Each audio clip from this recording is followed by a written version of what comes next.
আশেপাশে সব জমি বিক্রি হয়েছে 10 লাখ টাকা করে, আর সেই জমি তুমি দাম চাইছো 15 লাখ টাকা করে। ওই জমি বিক্রি হইতে জীবনে। আসসালামু আলাইকুম ভাই। ওয়ালাইকুম আসসালাম। আমি রাইছো, বসো।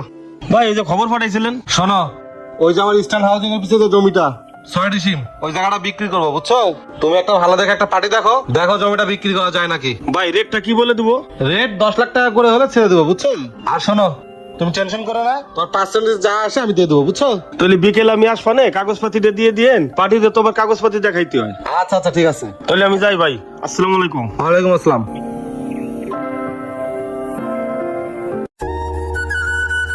ভাই জমি এইটাই। এটাই না? হ্যাঁ আসেন। জমির চারিদিক দিয়ে বাউন্ডারি দিয়ে আছে, দেখছেন? আচ্ছা ভাই, জমির মালিক কই থাকে? মালিক উত্তরা থাকে। ওনার সাথে কথা কন যাবো না? মালিকের সাথে কি কথা কব? মালিক যেটা কব সেটাই। আচ্ছা, দাম কত চাইতেছেন? দাম আমারে মালিকই 15 লাখ করে কয়ে দিছে।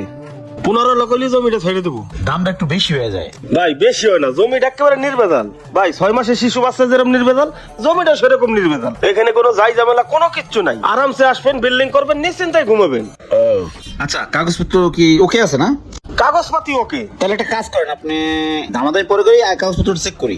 আপনি কাগজপত্রটা নিয়ে আমার লাগে কালকে একটু দেখা করেন, আমরা দুজনে মিলে রেস্ট ভিজে কাগজপত্রটা চেক দেই। হ্যাঁ ঠিক আছে ভাই। আচ্ছা তাহলে থাকেন, আমি গেলাম। আচ্ছা ভাই।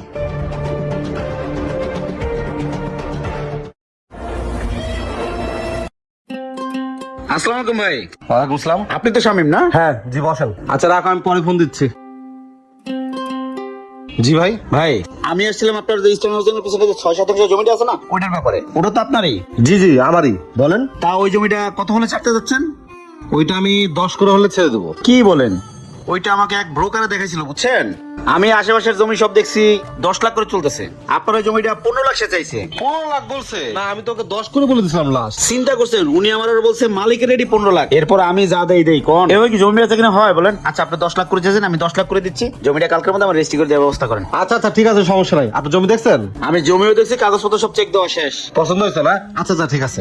আমি আপনাকে এই 5 লাখ টাকা অ্যাডভান্স দিয়ে যাচ্ছি। আমাকে আগামীকালকে রেজিস্ট্রি করে দেওয়ার ব্যবস্থা করে দেন। আচ্ছা আচ্ছা, ঠিক আছে, ওকে ভাই। আচ্ছা তাহলে আমি উঠি। আসসালামু আলাইকুম। ওয়ালাইকুম আসসালাম। এক গাড়ি ইট পাঠা দিবি, ঠিক আছে? এই গাড়িটা আনলোড হলে আবার বালু পাঠাবি, ঠিক আছে? ঠিক আছে ভাই। চল জি। যা, তাতে গাড়ি লোড কর। আসসালামু আলাইকুম ভাই।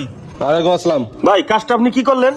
কি করছি? এই জমিটা বিক্রি করলেন, আমার একটু জানাবার প্রয়োজন মনে করলেন না? এই জমিটার পাশে 1 সপ্তাহ ধরে ঘুরতেছে আমি, খাইয়ে না খাইয়ে।